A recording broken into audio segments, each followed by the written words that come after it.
Hello, I'm back again. In this video, I'd like to talk about an event that happened in 9/11. In my life, it started on September the 10th. My wife and I lived in Pageland, South Carolina at the time. And I went to sleep on September the 10th early to get ready for the next morning. I had a load of building supplies to take over to the other side of Charlotte, North Carolina.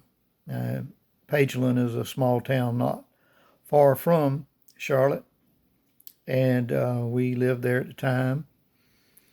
And I got up early that morning. It was probably around 2 o'clock to take my load. But what I want to tell you happened on September the 10th during the night as I was sleeping. I had a dream, and sometimes you have dreams.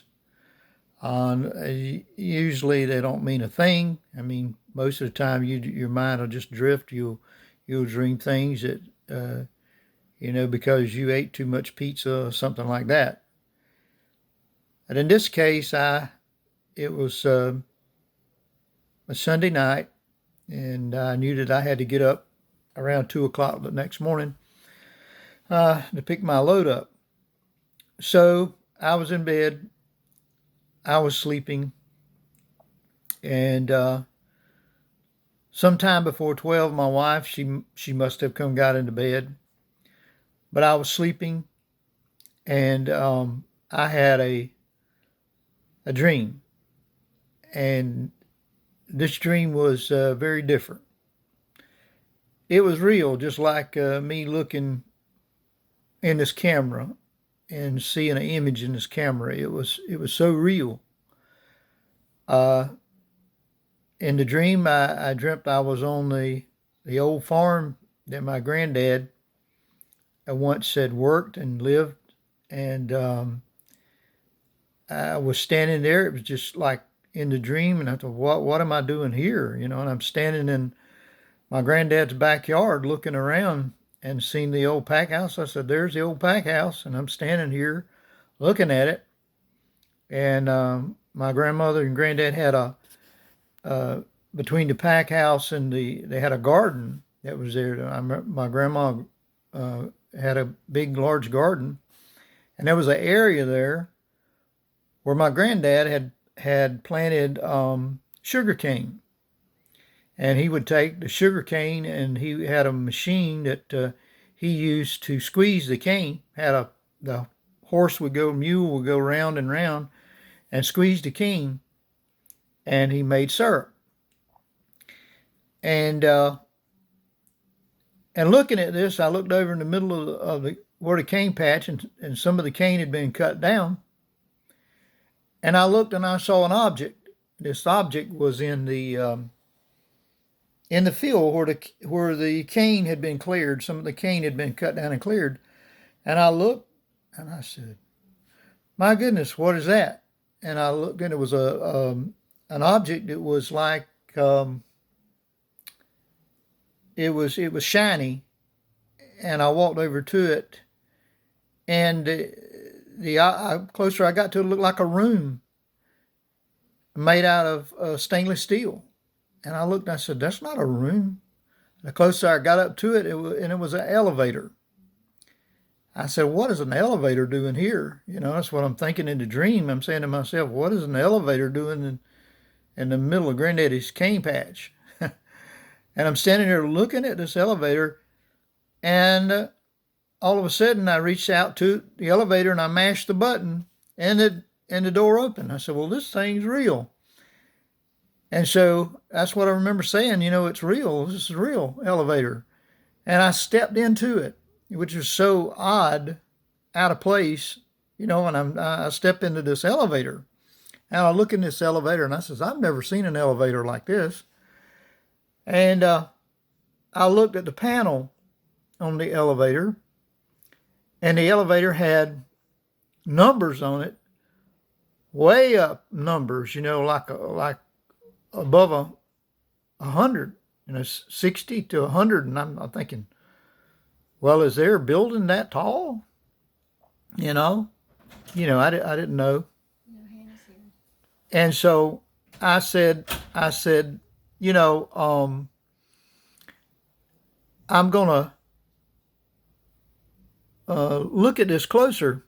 And I'm standing there and I'm looking around, and all of a sudden a number lights up on the elevator, one of the top numbers of the elevator, and that elevator started moving.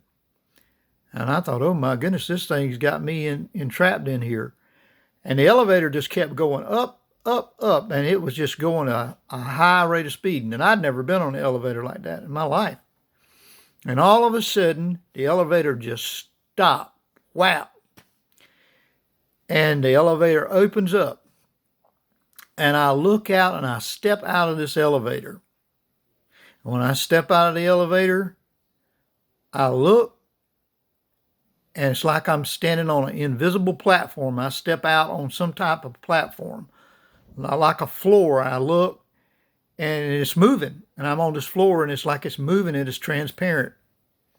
And I look up, and I see an airplane, a jet, a 2-engine jet. And when I was in the military, that's what I did. I worked on aircraft. And I remember looking and thinking to myself, what is an aircraft doing in this building? And I looked around the aircraft, under the bottom of it, and I'm just looking at it, like a mechanic would. And I see the tail number, and I'm just looking all over the place, and I see this thing.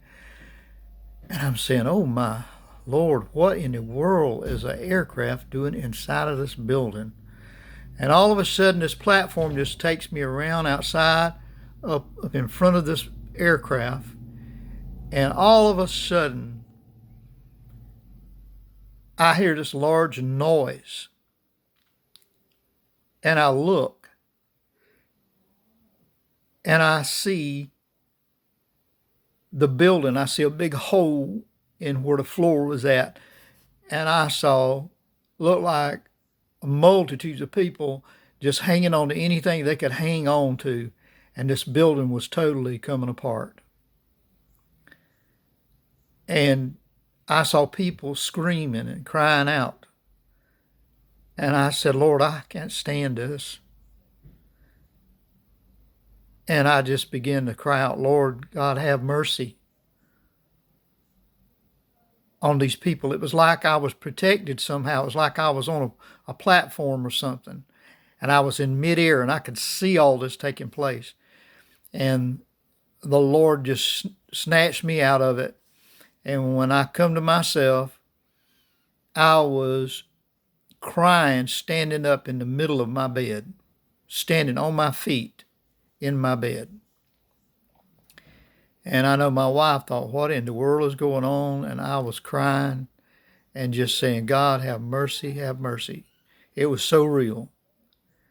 And I stepped onto the floor, went in and got ready to go, and all I could do was just cry out to God.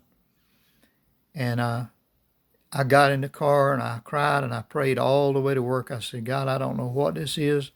I said, but have mercy on these people. Have mercy on all these people.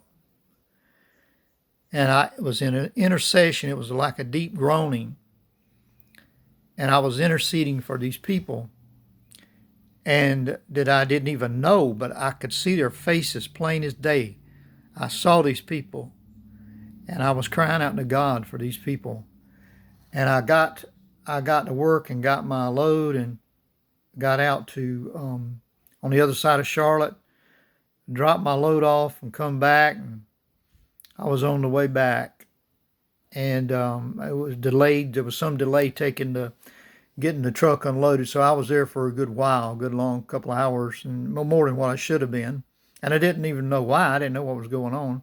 Got back out on the road, And I began to hear people on the radio, on the CB and stuff, talking about a plane running into a building. And I thought to myself, well, I thought it was just a little small plane or something, just a minor incident or something where something had happened. But these people were talking like it was worse and worse. And so by the time I got back to the plant, there was an area where I parked. And I began to hear and see there was a laundromat right there in a parking lot near where I parked my truck. And so I walked in and saw the television, and I could see the building smoking and burning. And I was standing there watching the television in the laundromat, and everybody in the laundromat was just gathered around the television. And all of a sudden, here comes another plane and just runs into this building while we're watching. And I called my wife on the phone, and everything was called off for that day, so I went back home. I called my wife on the phone, and I went back home. And this, you could probably, know where you were at on that day. But to have had a dream like that before it happened, and then to know that it was real, you can really know that God can speak to you through dreams. And they're real. I'm not saying they'll happen the same day that you dream something, but leastwise, the dream that I had was very real. And so it caused me to cry out to God for these people and pray for them. And that, God would intervene. And I'm sure that he did for those people. And I know many of them perished, but there could have been a lot of them that made it to heaven because people began to pray all over the nation when this happened. So it's an event that take place in my life, and I remember it, and I just want to share that with you and let you know that you can have a dream and it can mean something, and it has a purpose. My purpose was for me to pray and to, perhaps, that praying as I did and other people did, I'm sure there was other people that had warnings about it too. So hopefully there were people that made it to heaven because we prayed, because we cried out to God. And I want to, maybe in the next video, let you know some things that would happen and tell you some things that happened before 9/11 that led up to me having this dream. And, I'll cover that in another video. It'll go back. All these things may not be in chronological order, but I want to go back and tell you some things that happened when I lived in Florida back in the late 90s. And we lived in Lakeland, Florida at the time. And I'm going to cover this in another video. And, there's nothing that God can't do. I mean, God is a miracle working God. He hears the smallest cry, and he hears your cry today. You may be in a situation that you don't know what you're going to do, but God said, call upon me in the day of trouble. And he said, I'll show you great and mighty things that you know not. So that's the thing. Sometimes we have to get desperate. We have to cry out to God with all of our innermost being, all that's within us. And we need to do that until we feel a release, until we know that the task has been accomplished. And I didn't stop praying that day. I want to let you know, I didn't stop praying till I knew that God had heard my cry for those people. So that's about what I wanted to relate to you on this video. And on the next one, I'll try to to cover some things that had happened previously. And, God's just done tremendous things in my life. I've seen many miracles. He's done many things. And I just like to, if I can encourage people, if I can just get somebody to see that God is still a miracle worker, that he still does things that we can't even imagine. And he loves us supremely. So I'll go for now. And God bless you, and you have a great day, and we'll talk with you later. Thank you. Bye-bye.